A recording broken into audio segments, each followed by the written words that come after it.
November 5, 2017, 5:00 p.m. Est. Good luck, Sprint Corp. You're going to need it. This year has been an emotional drain for shareholders of the Overland Park, Kansas-based wireless carrier, which has lost value practically by the day. Its Japanese chairman, Masayoshi Son, repeatedly dangled a salve in front of them, a merger with T-Mobile US Inc., only to yank it away on Saturday, seemingly for good this time. Not pretty. The next few months will determine whether it was a mistake for Masa Son to cancel the T-Mobile deal, but Sprint's financial statements and stock price already point to yes. Source Bloomberg. Now, investors are being asked to put their trust in the nebulous vision of a billionaire halfway across the world who's talking in terms of centuries, while they can't even rest assured of Sprint's operations quarter to quarter. The company HASNT made money on an annual basis in a decade and counting.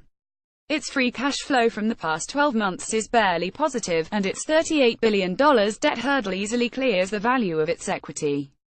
And that's before the stock begins trading Monday. With this new reality, pick a number. Hope of a merger with T-Mobile has been supporting Sprint's stock, but now that the talks have ended, where will it trade? Analysts are in total disagreement. Source Bloomberg. We're back to the unanswerable question: what is Sprint worth, or rather, how low can it go? BTIG researcher Walter Piecyk, the most bearish of Sprint's analysts, has a $3.85 a share price target, implying as much as 42% downside from Friday's closing price.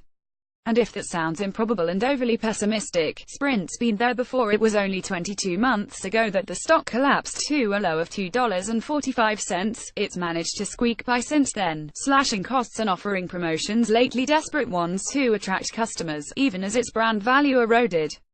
The frequently renewed speculation of a deal with T-Mobile, which had been eating Sprint's lunch along the way, certainly helped buoy Sprint's shares. Sprint's net losses for past 12 months, $604. On a small positive note, Sprint on Sunday announced a deal with Altice USA, under which the cable provider will resell wireless service using Sprint's network, and Sprint will use Altice's broadband infrastructure to strengthen its own network. It sounds similar to the agreement Comcast Corp. has with Verizon Communications Inc. For Sprint, it will bring in a bit of money, but Sprint needs more than a bit. Sun, whose highly indebted SoftBank Group Corp. is Sprint's largest shareholder, has talked of a 300-year plan for his technology and telecommunications empire, which includes ARM Holdings plc, the chip-making giant SoftBank acquired about a year ago for $32 billion.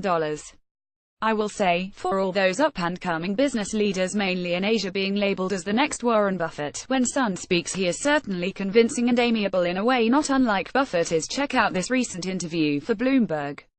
But is Sun really a visionary, or is he a wannabe, haphazardly spending his and outside investors' money? Seeing what sticks. Sun recently raised $93 billion for his Vision Fund from a variety of large institutional backers such as Apple Inc. and the Public Investment Fund of Saudi Arabia.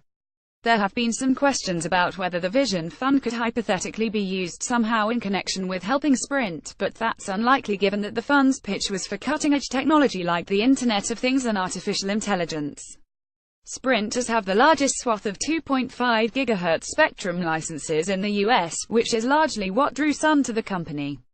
Spectrum stockpile. Sprint does have a lot of valuable wireless airwaves, which probably played into Masa Son's decision not to cede control of them to Deutsche Telekom. Source Bloomberg Intelligence. But truth be told, it's more likely that his Vision Fund and growing list of ambitions serve as distractions for his oversight of Sprint in what is becoming a display of poor corporate governance. The hope now will be that Sun is willing to plow a lot more money into improving Sprint's network so that it can catch up with its much stronger rivals, if it is going to go it alone. I guess it's also possible that Sun saw another attractive deal opportunity, that perhaps one of the potential partners he rang over the summer, John Malone, Warren Buffett, re-emerged. Then again, I'd be shocked. What is likely is that T-Mobile teams up with someone else.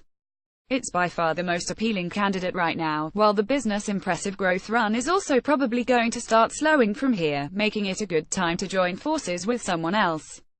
I've suggested that T-Mobile and Charlie Urgent's Dish Network Corp. would go well together and be a chance for Dish's Sling TVing business to thrive with a better brand.